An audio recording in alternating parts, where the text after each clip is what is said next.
Okay, great, thanks. All right, well, thank you for the introduction. I'm excited to be able to join y'all tonight. Thank you to Doug Corwin and TrinityPrep for virtually hosting this presentation. My name is Dr. Devon Redmond, and I am a psychologist at Child and Family Development.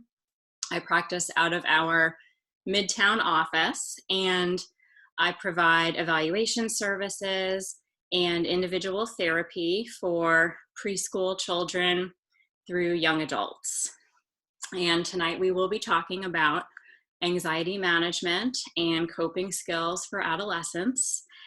And given all the change, and we're out of our routines, and the great deal of uncertainty that we're all experiencing, it is a really good time to work with your adolescent on developing their coping skills toolbox.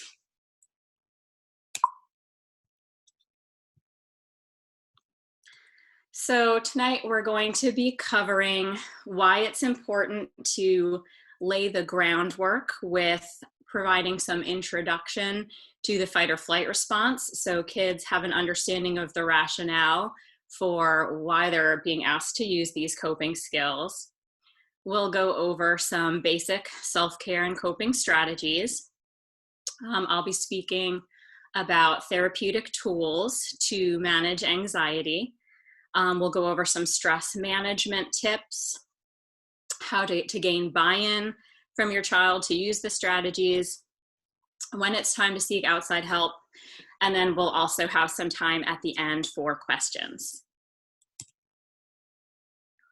So content from this presentation comes from a variety of sources, some of which are listed here, as well as tools that I frequently use in individual therapy with the teens and tweens that I work with.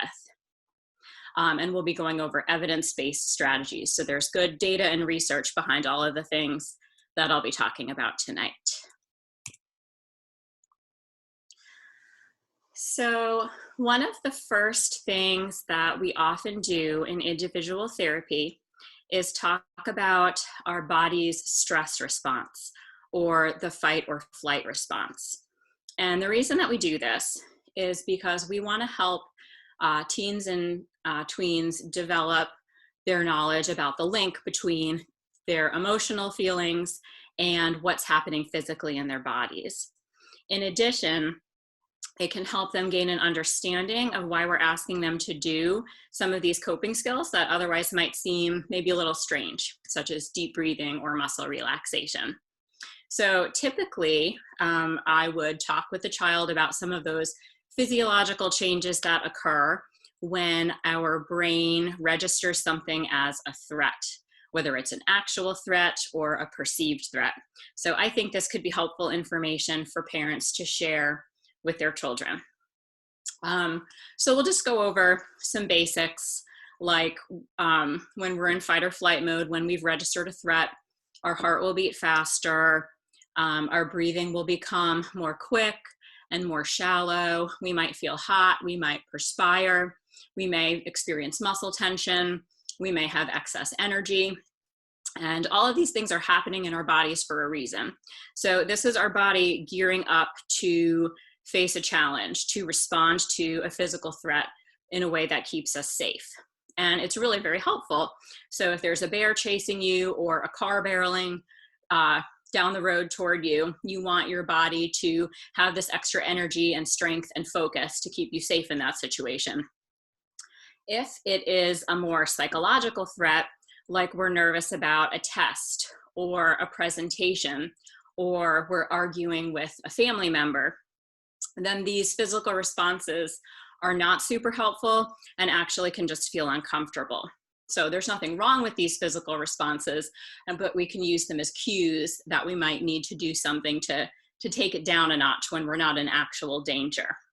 And so that's where the use of coping skills can come in to calm our bodies. So instead of registering something as a huge danger, we can downgrade it to, this is just a stressful situation.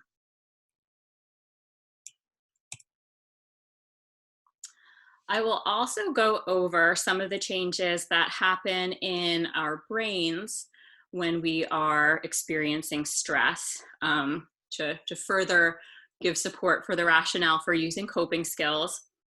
And so I think this would also be helpful for parents to go over with their children. We'll talk mostly about two brain structures, the prefrontal cortex and the amygdala. So we talk about the prefrontal cortex being the part of your brain that plays a role in thinking rationally, using logic, and problem solving. And then we talk about the amygdala as being more emotion centered. And this is part of our brain that helps us react very quickly. So when we are in fight or flight mode, the amygdala hijacks the brain and takes over, and the prefrontal cortex goes offline. And this comes in really handy, again, when we're in those real physical danger situations. So if a car is careening toward you wildly down the street, you really don't want to be using your prefrontal cortex to weigh the pros and cons for all of the different ways you could handle the situation. We want the amygdala to take over, so we just really quickly get out of the way of that speeding car. However, if it's more of a psychological threat, like the presentation or the test or the argument with the family member, we really want our prefrontal cortex helping us out to think more clearly and rationally. And so again, that's where coping skills come in. So if we use coping skills like deep breathing or a mindful body scan or some of the more cognitive tools that we're going to be learning in this presentation, that can help our prefrontal cortex come back online to help us make better decisions and use logic to solve our problems. You'll also see the hippocampus highlighted in this diagram, and that is a part of the brain that plays a role in learning and remembering concepts. And I'll talk with adolescents about how we need to practice our coping skills over and over. And we need to practice our coping skills when we're calm. And the reason that we need to do this is so it's a learned response, so that when we are in that stress mode and our prefrontal cortex isn't really working so well, we kind of automatically know what to do. I usually compare it to practicing fire drills, so that if there ever was a fire and you would be in a high state of arousal, you'd already know just what to do because you practiced it a bunch of times. So some strategies to help keep you out of fight or flight mode to begin with. We'll be talking about self-care and coping skills. And I think first, it can be really good to just have a conversation with your adolescent about what they're already doing, because they probably have some good ideas and they might be interested in sharing them with you. You can check in with them about how they're doing with maintaining social connections, trying to take care of their health through eating and exercise and sleep and drinking water, and just to provide some positive reinforcement for the things that they're doing well. I have had a number of parents talk to me about the amount of time their children are spending online when they're talking with their friends. And typically I do recommend balance here, but this is right now their main portal for connecting with friends. And it's such an important part of mental health that I think we need to take that into consideration. So if your child is spending a lot of time on Discord or Instagram or Snapchat, I think that's fine, as long as it's not taking the place of any and all other activities. You've probably heard a lot by now about keeping a consistent schedule and using structure, and you might even be kind of tired of hearing about it by now. But the point that I really want to talk about is involving your child in setting their schedule. So I've found that it can be helpful to ask your teenager, what order do you think you want to do these things? Here are the things you have to do today. What order do you want to do them in? Or how long do you want to be spending on each of these types of activities? What time of day do you feel like you're freshest and can work on the hardest of your assignments? And then just periodically checking in with them and seeing how they think their schedule is working and helping them kind of retool as necessary. By this point in the quarantine, people are getting cabin fever, and your teen may be feeling a bit frustrated. So revisiting the fact that we're doing this for altruistic reasons, thinking about or helping your child think through protecting the vulnerable, protecting resources for healthcare workers, thinking about it from that more altruistic perspective can mitigate some of the psychological distress and frustration because it's giving it a little bit more meaning. I do think it is important for kids to be informed and for kids to have a sense of what's happening and what might happen. But it's also important to strike a balance there. So you are going to want to limit media coverage and also make sure that your child's getting their information from credible sources. So not just from their favorite YouTuber, but also from places like the CDC.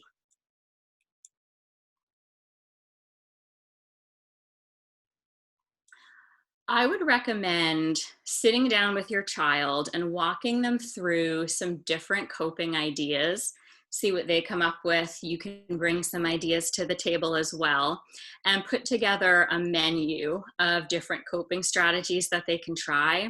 And these should all be things that feel somewhat fun and engaging for them. So we'll go over a few now just to give you some ideas to get started.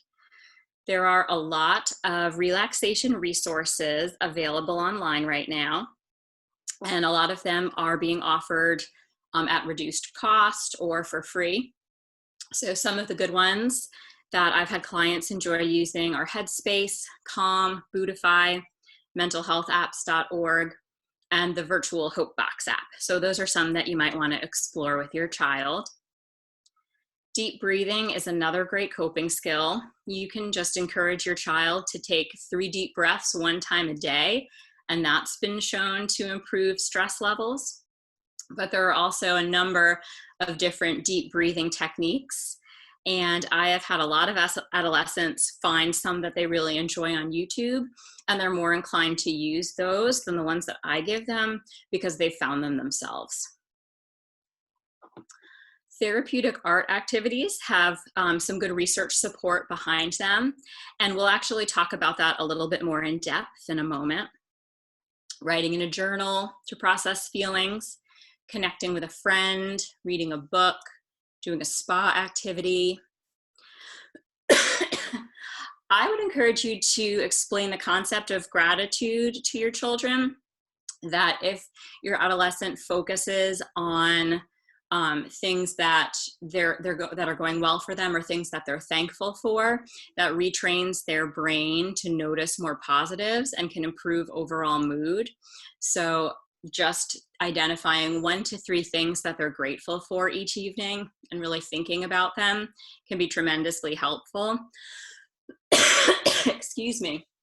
They can be kind of more big picture things, like I'm really thankful for my family, but I think it can be even more helpful to get specific, like I'm really thankful for the delicious bowl of ice cream that I ate for dessert tonight.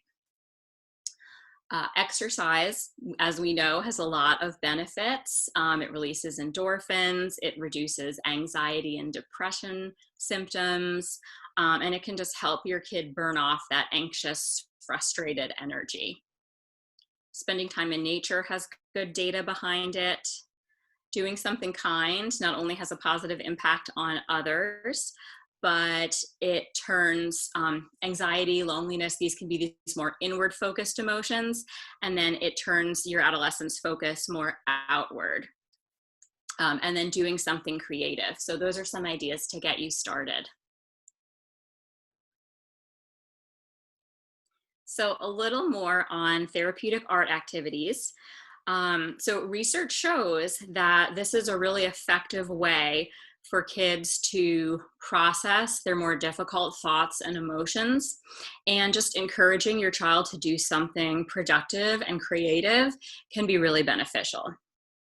So some ideas here are putting together a COVID-19 time capsule to document their experiences.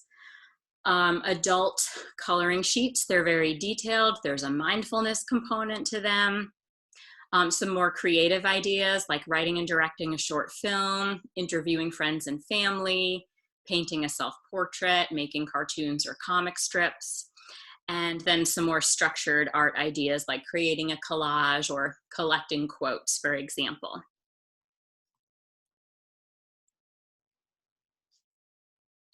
I did want to touch upon sleep hygiene because right now I'm seeing some of the adolescents that I work with are experiencing disrupted sleep patterns.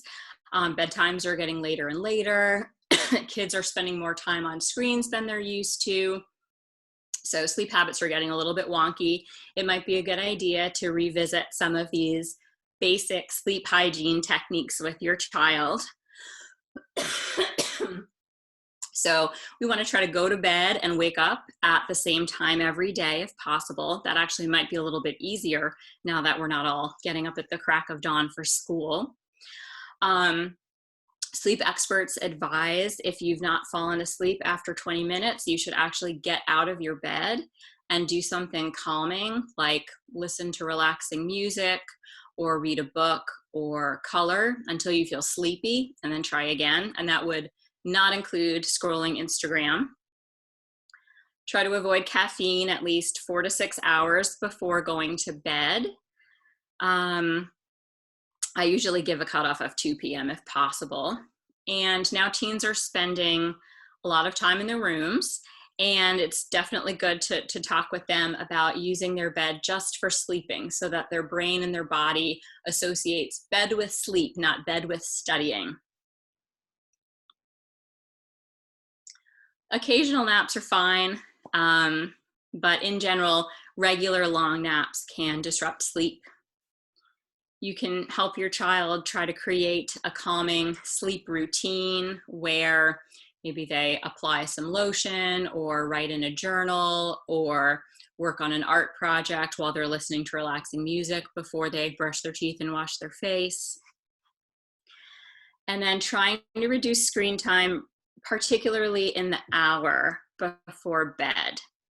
So we know that using devices before bed delays your body's internal clock, suppresses melatonin, and makes it more difficult to fall asleep. Sleep experts will advise no screens at all 60 minutes before bed. And I think we know that that's really hard for adolescents. So I tell my clients to try for 30 minutes before bed, or I'll suggest that they put their tablets and phones down 60 minutes before bed, but they can still watch TV in the hour before bed. TVs are typically farther away, whereas those tablets and phones are right in front of your face.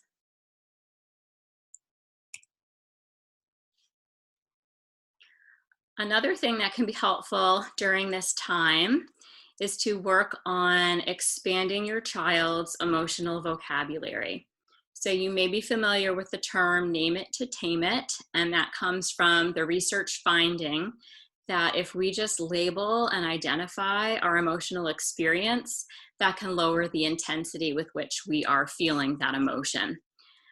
So if you post a visual like this in a common area of the house, I'm sure your kid will take a look at it as they're, standing in front of the refrigerator, and you don't even necessarily need to talk with them about it.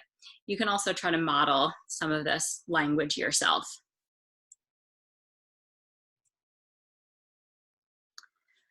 Now moving into the more thought-related or cognitive tools. These tools are taken from cognitive behavioral therapy, or CBT, and one of the main goals of cognitive behavioral therapy is to help the client identify their maladaptive thinking patterns and learn to change them to more helpful, productive thoughts. So I like going over the cognitive triangle with kids. And that is the concept that our thoughts and our feelings and our behavior are all related. So we'll talk about how thoughts can be negative, positive, or neutral. And we're not really passive bystanders. We have some control over how we perceive events. So we'll talk about how a positive thought might lead to a more positive feeling and more productive behavior. It's good to go through specific examples. So one that you can use with your child is if someone's about to go into a party where they don't know a lot of people and they're having thoughts like, no one's going to want to talk with me, everyone's going to think I'm socially awkward. How do you think that's going to make that person feel? That person will be feeling pretty anxious. And if you walk into a party with those types of thoughts and you're feeling anxious, how are you going to behave? Are you going to be making eye contact and smiling and joining in conversations? Or are you more likely to be standing in a corner with closed off body language? And then we'll talk about how that party could go a whole lot differently with a more positive thought, such as, I usually have a pretty good time at parties. I'm sure I'll be able to find one or two people to have good conversations with, even if I feel a little nervous, that's okay.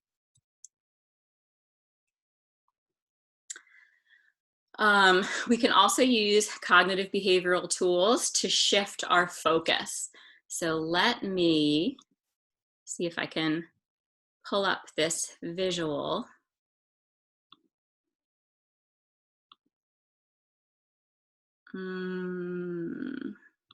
Give me a minute. Here it is. Okay, so this is the wheel of awareness. And let me make it a little smaller so you might be able to see it better. Okay, so for the wheel of awareness tool, we're drawing a wheel like this, and the person is at the center. And we are asking them to identify what they're paying attention to that's making them anxious. So they're at the center of the wheel, and then all around the perimeter are different things that they might be paying attention to or perceiving or noticing, anything at all. So first we figure out, what are you paying attention to that's contributing to your anxiety? So this is a COVID-19 example. And so we have the person identifying that they are thinking about a lot of what ifs and a lot of worst case scenarios, and that's what's contributing to their anxiety. So then we try to brainstorm some alternatives. What else could you be thinking about that might make you feel neutral or a more positive emotion? And so that might be different thoughts, that might be different activities. So for this example, we have the person thinking about other thoughts like, my family is healthy right now, we currently have everything we need, most of the bad things I've been fearing have not happened, I can practice good hygiene, I can follow social distancing guidelines, I can do something fun or productive, and I can use my coping tools. So if the person notices that they're getting stuck on these what ifs, worst case scenario thoughts, then I'll encourage them to try to shift their focus to another part of the wheel. And then if the individual becomes extremely overwhelmed by their anxiety, they know they can always go back to the center of the wheel, which is themselves, and practice some mindfulness techniques, which we'll talk a little bit more about later in this presentation, or some relaxation exercises.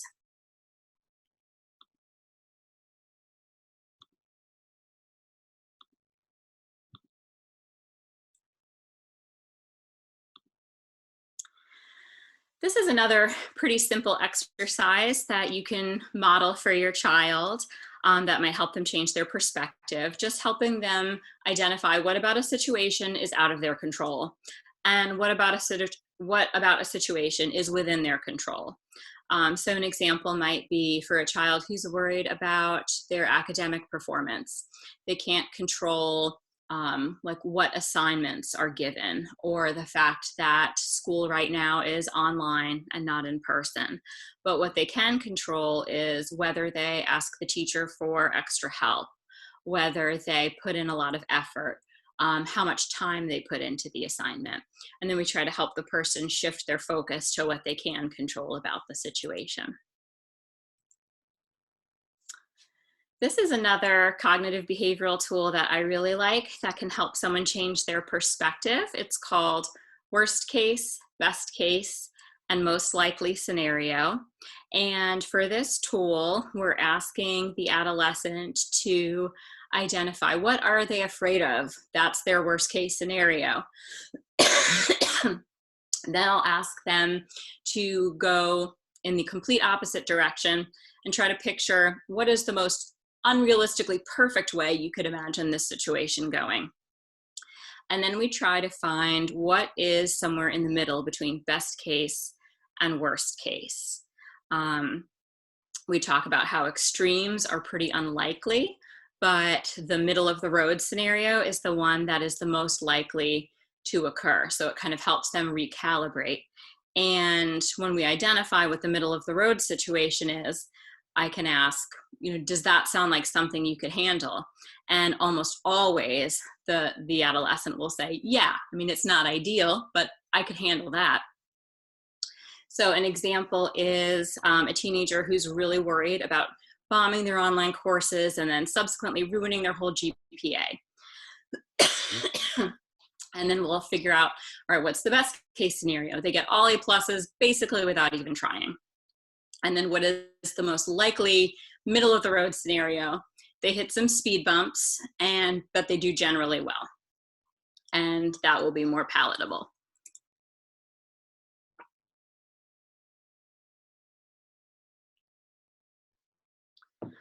So now we're going to talk about some strategies that are taken from DBT, or dialectical behavior therapy, which is sort of a subspecialty of CBT. We don't need to worry about that terminology, but just for your background knowledge. And this is really helpful for individuals who are having a really hard time with becoming emotionally overwhelmed or having a really hard time tolerating distress. And so these types of strategies are going to help your child focus on keeping busy or distracting themselves with thoughts instead of focusing on that distressing emotion. So this tool uses the acronym ACCEPTS. So goes through some different activities that you can do instead of focusing on the distressing emotion, some ways to contribute, going back to what we were talking about earlier with turning that inward focus outward and having a positive impact. Comparisons, so having your child compare how they're feeling now to maybe a time in the past when they went through something even more challenging and was able to get through it. Thinking about people who might be coping less well than you, comparing yourself to those less fortunate.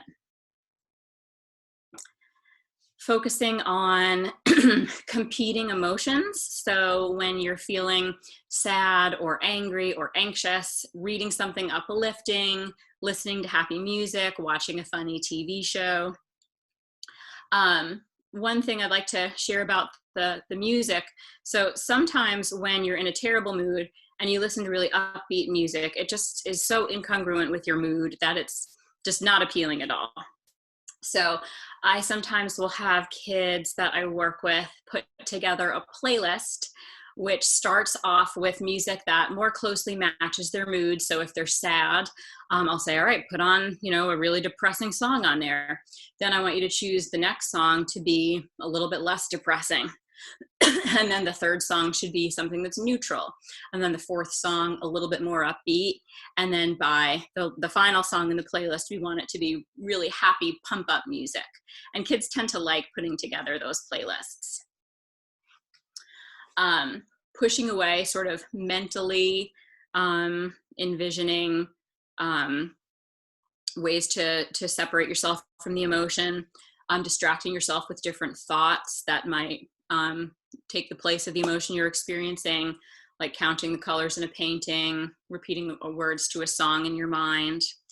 And then sensations. So using our 5 senses to experience a perception. And if we are doing something like squeezing ice cubes, we're going to be much less likely to feel the distressing emotion at its full intensity.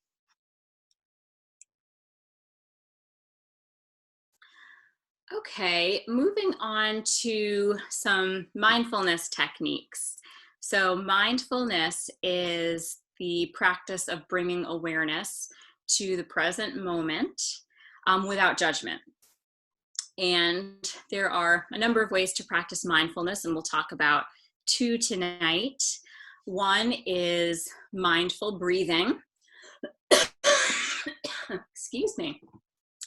And this is where you just choose a moment where you have some downtime and you shift your focus to your breathing, and you pick one aspect to focus on, such as the feeling of the air entering and leaving your nose, or the rise and fall of your chest.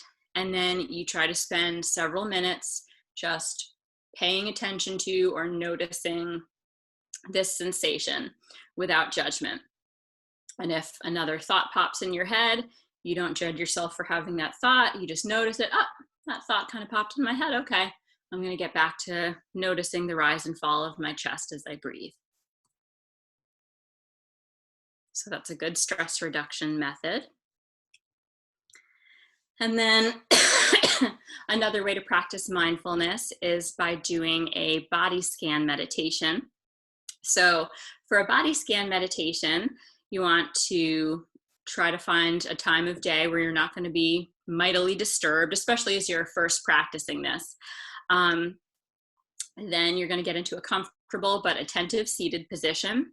Close your eyes and first just bring your attention to your toes and just notice any sensations that you might be feeling in your toes. Any tingling, any heaviness, any discomfort, the feeling of the ground touching your toes. And then you work your way up from your toes and bring awareness to each body part progressively. So then you move to your feet and your ankles and your calves and your knees, slowly working yourself all the way up to your face and your head. So as I mentioned before, there are a lot of really nice online tools that provide guided meditations, guided body scans, guided deep breathing, such as Calm and Headspace, that your child might be interested in. But if they're not interested in mindfulness, then going back to just simple deep breathing, progressive muscle relaxation can be another one that they might want to try. And progressive muscle relaxation is similar to a body scan meditation, except instead of just bringing your awareness to the body part, you squeeze your muscles for 5 seconds and then you release them and progressively move up, squeezing your toes and your calves and your thighs, balling up your fists, doing your shoulders. This one you do in private. I tell kids you don't want to be doing this in the middle of class, but scrunching up your face and holding that for 5 seconds and then relaxing. So in addition to the general coping skills and self-care, just a couple of ideas about stress management that can be helpful to share with your child. The first is to keep in mind that stress is not a bad thing. So stress can help us. It can motivate us to work hard and to solve a problem.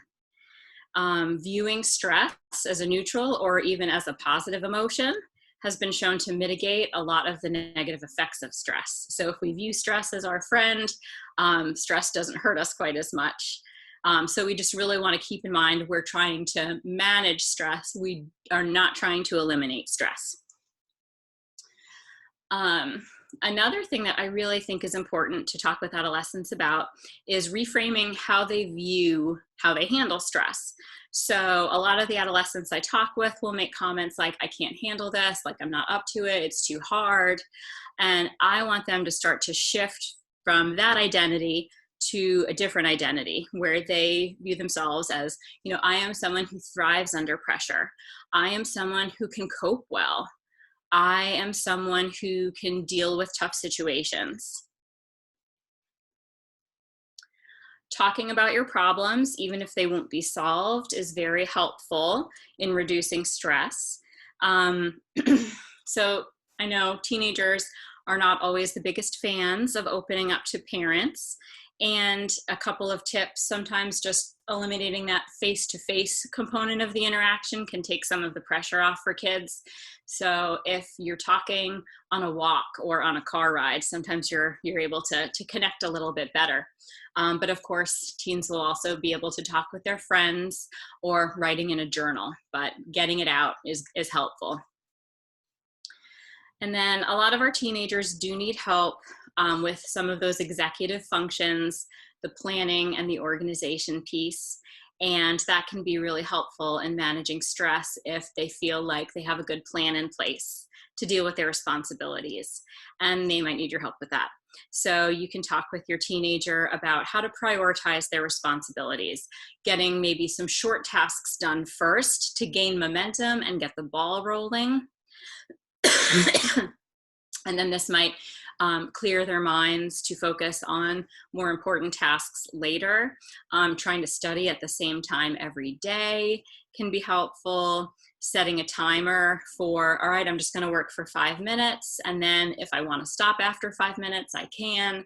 Or I'll work for 10 minutes and then take a 5-minute break. And then 10 more minutes and another 5-minute break to help them ease into it. Helping your child break their work into chunks. I'm seeing a lot of kids pull up their assignments online and feel completely overwhelmed by just the sheer volume of what they're being asked to do. So helping them identify what's a good first step here, what's a good second step, let's work on this today, let's work on this part tomorrow. And helping your child set small, manageable goals each day can help them feel productive.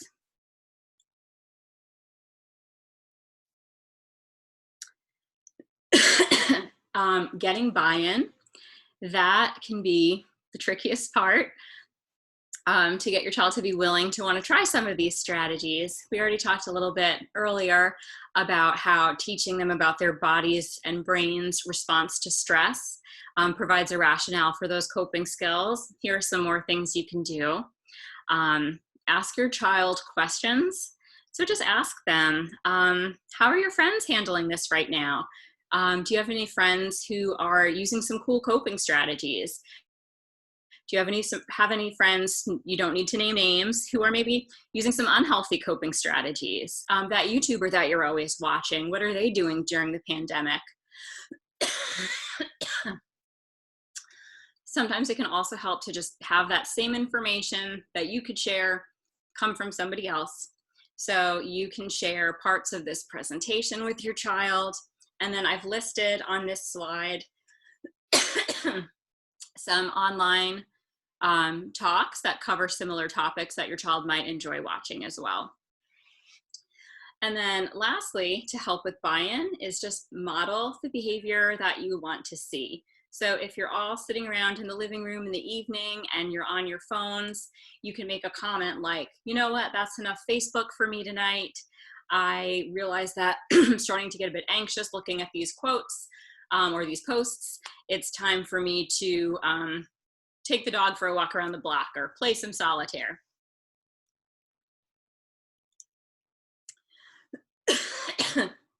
It can be really challenging to discern between what is normal adolescent angst and moodiness and what is something that warrants outside help. I recommend consulting with an expert and seeking help when anxiety or moodiness seems extreme, it's longer lasting, it's persistent, it's interfering with your child's functioning, or you have concerns about your child's safety. One really positive thing that's come out of this quarantine is the rise of telehealth. So a lot of psychologists and counselors are now providing services as virtual office visits via platforms like Zoom. That's what we're doing at Child and Family Development. I've found telehealth to be really effective for a lot of my clients. So you can get help for your child without having to leave your house, which is really nice. Okay, well, thank you for joining me tonight and learning about anxiety management and coping skills. You're already doing such a great job as a parent by taking time to learn about these types of strategies. And now we will have time for some questions if there are any.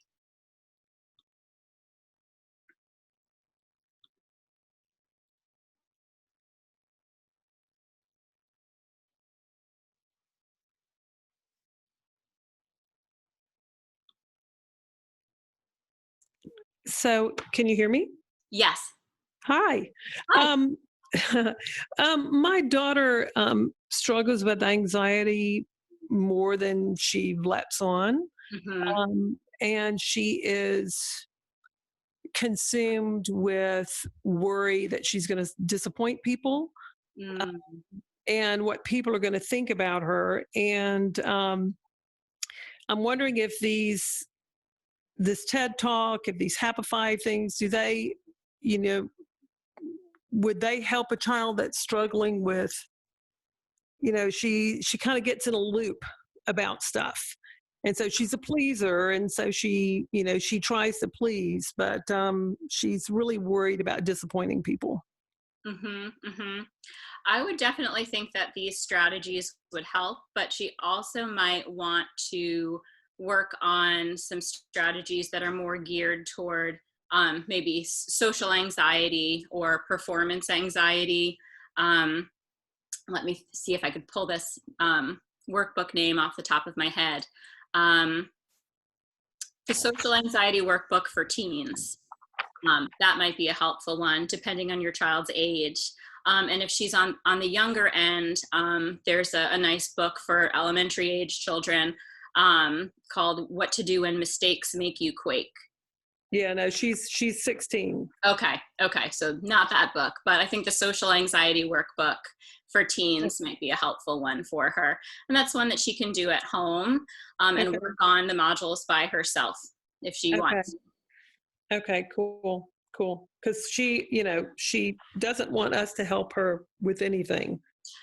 Okay. Yeah. So the self-help workbook might be the way to go for your daughter. And then of Okay. course, yeah, meeting with a therapist can also be helpful to help her work through some of that. Yeah, right now she just doesn't want to have anything to do with a therapist. So we've done that in the past, Yeah. but she has friends who can help her, quote unquote, and Right. um, she doesn't want to talk to anyone else about her problems. So Hmm. it's challenging. Sure. Absolutely. And yeah, if she's not really willing to open up, then you're probably right to not push her into it. She probably wouldn't get too much out of therapy Right. if she's not open to it right now. Okay.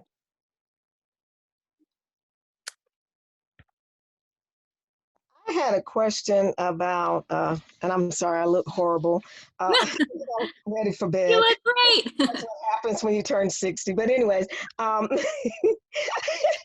um, today we had a discussion about that the students were feeling some anxiety or lots of anxiety about getting their license. Some of them are preparing to get their driver's permit, and a couple kids said, I could have my license right now. So they were really stressed about that.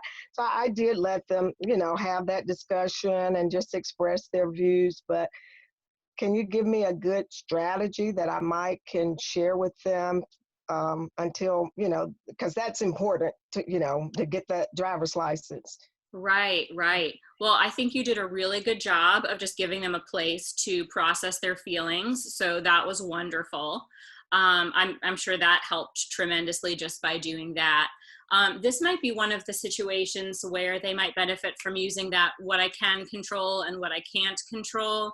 So they might not be able to control when the DMV opens or when they'll be able to participate in driver's ed, but what are some things that they can control about the situation. And that might be doing an online automobile safety course, or practicing driving around the block with their parents, so they feel Okay. more comfortable when they are ready to start driver's ed. So helping them focus on what they can do right now instead of feeling like they're sitting on their hands, not able to do anything, working toward that goal.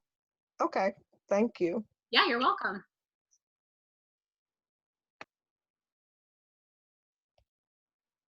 Dr. Hall, thank you so much for bringing that up. I hope my daughter was on that call.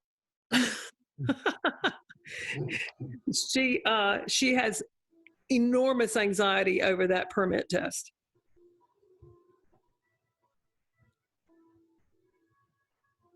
Yeah, that's a daunting task, I think, for a lot of kids. And I also tell kids that feeling anxiety about taking a driver's test or getting their license is probably a good sign. I'll talk to them about how it shows that they're taking the responsibility really seriously, and their anxiety might even help them be a better driver because they are going to be more likely to be careful and to try to be cautious and pay attention. I would be concerned if a kid had no anxiety at all about it and was just ready to get behind the wheel and get going. Yeah, and yes, ma'am, your daughter was on there, and she expressed her views, and that was fine. Thank you so much. I can't tell you how anxious she has been about this. And I think it was good for her to hear that other students are feeling the same thing. So she talked freely about it, and they all shared the similar, feelings. Cool. Thank you.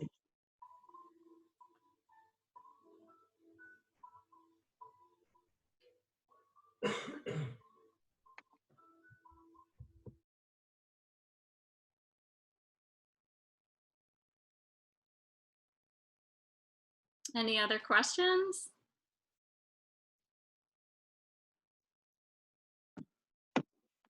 I was going to share, I teach psychology, but the one video that you said, the TED Talks, how to make stress your friend, I actually had that for my psychology students about a week and a half ago. Oh, really? It's perfect timing how it just worked out that way. But I mean, I think it was very useful for this time. Yeah, that is a great one to show kids. I'm glad that you were able to have them view it. And I love that talk. Right. And I thought the speaker did an outstanding job. He really does do a great job. Well, that's good. Sounds like a lot of people are already kind of doing a lot of these strategies on their own.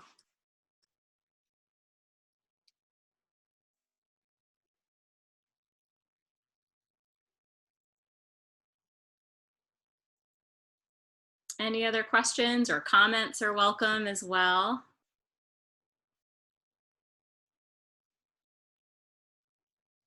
We do have a couple of students that, like, there's one in particular that we have not gotten any response from at all. And I know I've personally emailed the father a few times. I don't know. I mean, I'm not sure what to do in that situation, but this girl was going, it was a tough transition to begin with, but then she started going very well. Then all this happened. And when you say you're not getting a response, are you meaning she's not participating at all in the online curriculum? No, I've not heard from her at all. Ooh, yeah, that is concerning. I'm not sure that I have a great answer for you other than just periodically reaching out to her and her family and seeing if you can engage with her. Okay. But that's I've been trying to do that like every 2 or 3 weeks, just drop an email and just. Yeah. Well, I think you're doing the right thing, even though you're not getting much traction just yet, but at least she knows that you're reaching out and that you notice. Okay.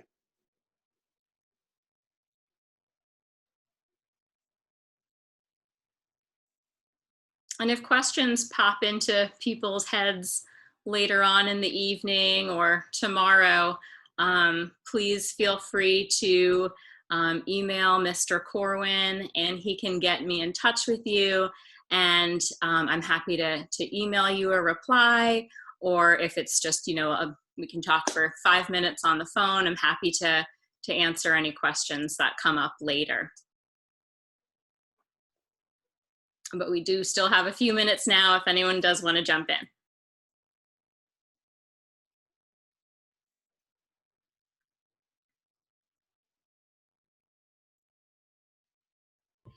I will say this, and I think most of the people here would agree. Your presentation was absolutely wonderful. And I think some of us are not overwhelmed, but I think, I know I wrote a zillion notes down here, so my mind is racing on Yeah. what I can pass on to students, what I can pass on to my daughter, and things for myself too.